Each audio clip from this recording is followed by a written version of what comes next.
Hindi mo kayang lubos kamuhian o kasuklaman ang mga kaliwang politiko dahil sa kanilang identity politics at mapanlahating politika. Hayaan mo ipakita ko sa iyo ang tinutukoy ko. Tingnan mo ang babaeng ito. Siya si Rachel Millward. Isa siya sa mga pinuno ng Greens Party kasama si Mortin Ali, ang Islamista, at ang namumunong Hudyo, naggalit sa mga Hudyo at anti-Zionistang si Zach Polensky. Kaya, sina Zach Polensky, Rachel Millward at Mortinali. Parang itinadhana talaga sila. Malinaw na. Ito ang sukdulang anyo ng woke na makakaliwang politika. Malaking taga-suporta siya ng panawagang refugees are welcome. Ito ay liham na isinulat niya sa kanilang lokal na konseho. Sumusulat kami upang ipahayag ang aming matinding pagtutol sa desisyon ninyong gamitin ang Crowboro Army Camp bilang pansamantalang tirahan ng 6 na asylum seekers. Kaya okay lang sa kanila. Kaya tanggap nila ang mga refugee sa mga kapitbahayan ng ibang tao. Pero ayaw nila sa sarili nilang luntiang baryo. Tingnan mo, ipapakita ko pa ang higit na pagkukunyari. Naglunsad ang grupo ng nangangampanya sa Oxford ng petisyon laban sa planong kampo para sa mga asylum seeker na may 1,200 at 50 kama malapit sa Bicester. Ang Bicester ay isang maliit na baryo sa Oxford.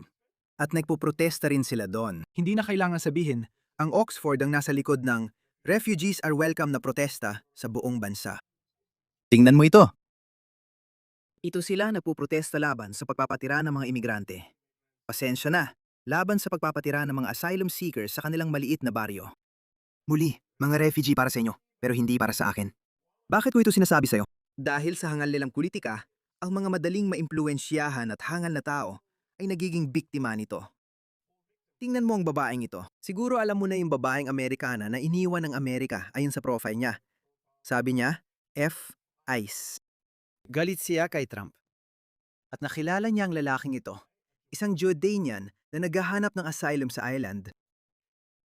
At naininlove siya sa kanya. Pinatuloy niya ito sa bahay niya kung saan may maliit siyang anak na babae. Nagulat talaga ako na hindi niya tinarget ang anak niyang babae. Kahit ganon, natagpuan siyang patay ng anak niya. Yun ang anak niya. Kawawa si Pogba. Naahawa ko sa kanya. Jamie Carney ang pangalan ng babae. At naibalita na ito ng American media gaya ng nararapat. By the way, inaresto na ng Jordan ang lalaking ito dahil tumakas siya mula island matapos siyang patayin ng babaeng ito at inaresto siya sa Jordan. Siyempre ayokong mamatay o masakta ng mga taong ito. Siyempre itong batang babae na ito, nawalan na siya ng ina dahil sa katangahan at pagkaloko ng kanyang ina na pinayagan ng mga taong ito na sobrang mapagkunwari. Nanggangaral sila ng pagmamahal at sinasabing ang mga asylum seeker ay tulad natin. Ang mga tao mula sa mga atrasadong kultura ng ikatlong mundo ay dapat daw ay katulad nila. Pero ayaw naman nilang mapalapit ang mga ito sa kanilang paligid. Ang mga madaling maimpluwensya at hangal ay nagiging biktima. Ingnan mo ang resulta, lalo na ang babaeng ito, si Clear Lake. 20 taong gulang lang siya. Nasa labas siya ng isang nightclub sa Bournemouth. Pilapitan siya ng isang asylum seeker mula Eritrea. At nang tinanggihan siya, sinuntok niya ito. Iyan ang nangyayari sa kanluran dahil sa kanila. Ito ang dahilan. Hindi naman lahat ay hangal, pero lahat ay mapagkunyari. Pakinggan mo sila. Gusto nilang papasukin ang milyon-milyong asylum seeker sa Europa at UK. Pero ayaw naman silang patirahin sa sarili nilang bahay. Napansin ko ang placard mong refugees welcome here. Gusto ko salang itanong kung nais mong mapasama sa listahan ng mga tatanggap ng refugee sa bahay mo. Siyempre, hindi. Ang tanging problema lang ay nung upahan ako. Nanggang upahan ka. Oo. Baka maging problema yan. Oo, kasi ginawa nilang siya mang kwarto sa bahay na dapat 4 lang, kaya halos ganun kami. Sorry. Pasensya na, miss. Ako si Jim. Napansin ko lang yung refugees welcome here mo. Gusto ko sanang itanong kung gusto mong mapasama sa listahan ng mga handang tumanggap ng refugee sa bahay. Kung may espasyo lang ako, gagawin ko sana. Oo, hindi rin talaga sa sapat. Wouldn't pay. Ano? Pero tingnan mo, hindi naman lahat sila mapagkunyari. Kita mo yung Amerikanang na biktima ng propaganda. Tingnan mo rin ang lalaking ito. Tingnan mo ang Francis na pinalaya sa bahay niya ng pamilyang ilegal na imigrante na pinatuloy niya. Sabi niya, kawawa naman kayo mga asylum seeker. Tumira kayo sa bahay ko, pero pinalayas siya. Isang mapagbigay na Francis ang napilitang umalis sa sarili niyang bahay matapos magpamalas ng dahas at tumanggi umalis ang pamilyang ilegal na imigrante na pinatuloy niya. Si Harvey V56 ay bumili ng makasaysayang guest house sa baryo. Tingnan mo. Napakagandang maliit na guest house sa baryo ng St. Wade. Hindi ko nasusubukang bigkasin pa ito. Brittany. Noong 2019 at ginugol niya ang ilang taon sa pag-renovate ng dating inn para gawing tahanan niya at abot kayang matutuluyan para sa mga biyahero at mga taong dumaranas ng kahirapan. Hindi sila makahanap ng isang naghihirap na Pranses o isang naghihirap na pamilyang Pranses dahil, alam mo na, naloko siya ng ideya na ang mga taong ito ay tumatakas mula sa digmaan at pag-uusig. Pakiusap, papasukin niyo sila. Noong 2025 may mag-asawang Mauritian na may 2 anak na babae ang nagtanong kung pwede silang magtayo ng tent. Diyos ko, may mga anak pa pala silang babae. Hindi siya tulad ng iba na nagpapapasok ng mga migranteng kalalakihang nasa edad para lumaban sa bahay nila. Dahil naantig siya sa kalagayan nila, pinatuloy niya sila sa guest house sa mababang halaga ayon sa Remix News. Para sa akin, mahalaga ang pagbubukas ng pinto sa iba. Mga batang natutulog sa tent tuwing taglamig at kailangan pa rin pumasok sa paaralan. Napakasama nun. Naiintindihan ko. Masama nga. Naintindihan ko. Pero empatiyang mapagpatiwakal, mga pare. Empatiyang mapagpatiwakal. Ang ganda ng lugar, nakaka-proud. Kung ganito lang din bewang ko, karera na. Maraming salamat dyan, mahal. Haminin po, sir. Oh, manin, binabasa ko lang ang placard ninyo. Gusto ko lang malaman kung handa kayong mapasama sa listahan ng mga tatanggap ng refugee sa bahay ninyo. Nakatira ako sa inuupahan kaya hindi ko magawa. Upa kasi. Hindi mo magagawa. Trabaho lang iba. Sige, salamat! Manin, miss, nabansin ko lang ang iyong placard. Nais ko sana malaman kung interesado kang mapasama sa listahan ng mga taong andon magampun ng refugee at tanggapin sila sa iyong tahanan. Hindi, pasensya na. Hindi ko kaya. Hindi mo kaya tumanggap ng isa. Wala ako. Wala ako nun! Wala akong espasyo. Wala ka ng espasyo. Pero wala akong espasyo. Bakit hindi mo na lang siya patulugin sa kama mo? Pasensya na. Sir, pwede po ba kayong mapasama sa listahan ng mag-aampon ng refugee? 2 right wing na manggugulo ito. Hindi mo kailangan kausapin sila. Anong ibig mo? Malaki na siya. Paano mo ako tatawaging makakanan? At kung ako nga sasabihin ko sa'yo na makakanan ako, wala ka namang magagawa doon. Sandali lang. Ano tayo? Sinasabi namin sa kanya na hindi kanya kailangan kausapin. Pero ano, sa tingin mo ilang taon na siya? Sasabihin ko, isa kang marshal. Kaya anong iniisip mo tungkol doon? Pinapayagan ako makipag-usap sa lalaki ito. Pinapayagan kang makipag-usap sa kanya.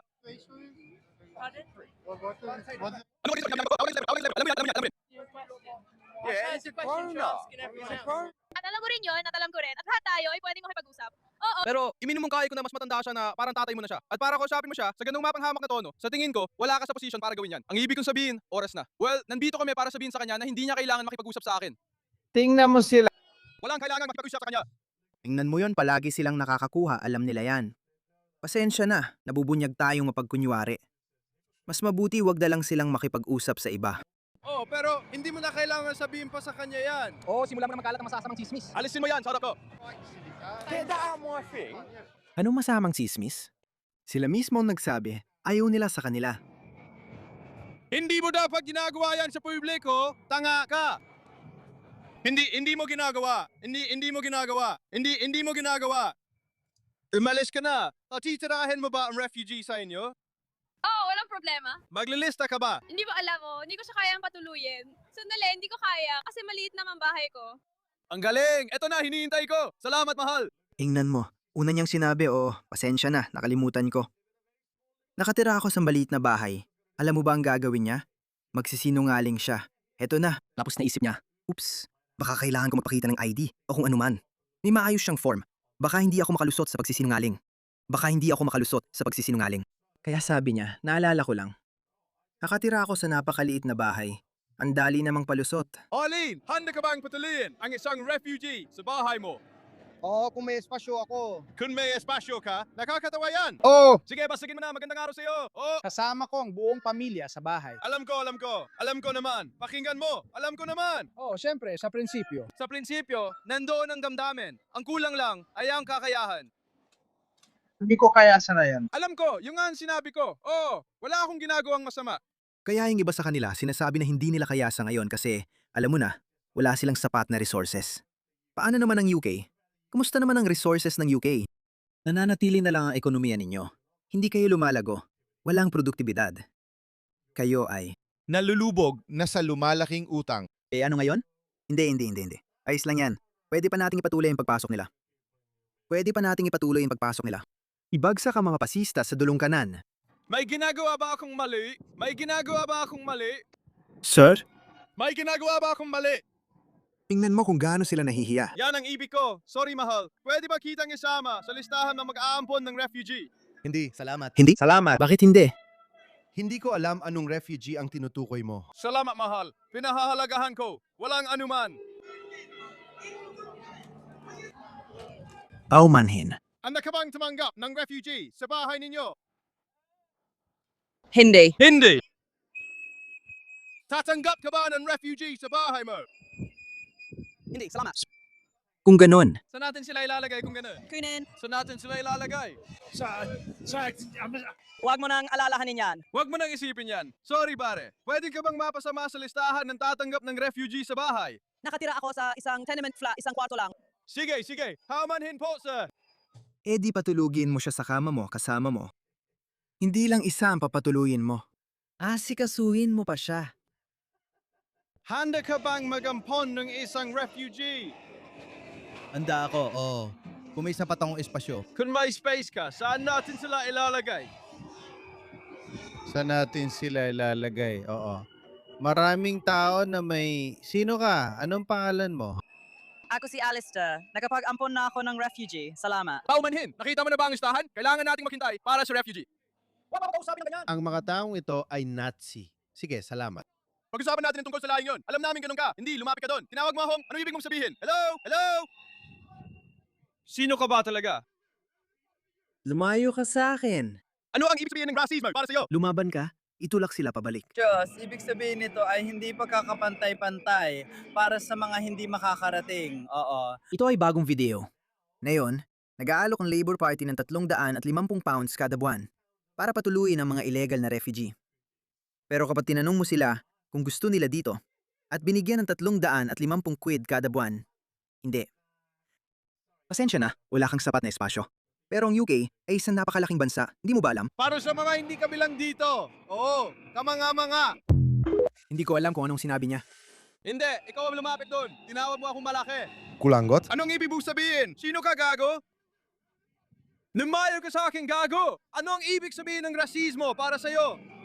Ibig sabihin, walang pantay na pagtingin sa mga hindi kabilang dito. Para sa mga hindi kabilang dito. Ooh. Kahanga-hanga! Hindi mo kayang kamuhian ng mga to. Hindi mo sila kayang kamuhian ng sapat. Paalalahanan ulit kita. Ang pumatay kay Wayne Broadhurst ay isa ring asylum seeker na nagwala sa taong pinatutuluyan niya. May isang Pakistani ring naawa sa Afghan refugee na iyon. Sinubukan niya itong saksakin. Noon, naglalakad si Wayne Broadhurst kasama ang aso niya at nakita ang kaguluhan. Pagkatapos, sumugod siya para tulungan ng Pakistani. Tumakbo palayo ang Pakistani. Pinatay ng Afghan asylum seeker si Wayne Broadhurst. Kitang-kita ang panirang awa. Ngayon, hayaan ninyong ipaalala ko sa inyo. Ang babaeng ito ay hindi basta-basta batang babae na madaling maimpluwensyahan. Nasa 4 na siya. Hindi ko alam ang nangyari sa dati niyang asawa o ama ng anak niya. Pero kawawa ang anak niya. Parang pilit ang ngeti. Kailangan kong mumiti. Tingnan mo si Shipochi. Alam niyo may kakaiba. Habang buhay na siyang traumatized, kawawang babae. Ayon sa kwento, binangga niya ang ulo niya sa toilet seat. Natagpuan niya itong duguan at binugbog hanggang mamatay. Hindi na niya makakalimutan ang imaheng iyon dahil naging biktima siya ng kaliwang woke na mapanirang awa. Lumayo kayo dyan, mga pare. Lumayo kayo dyan. Protektahan ninyong sarili ninyo sa lahat ng paraan.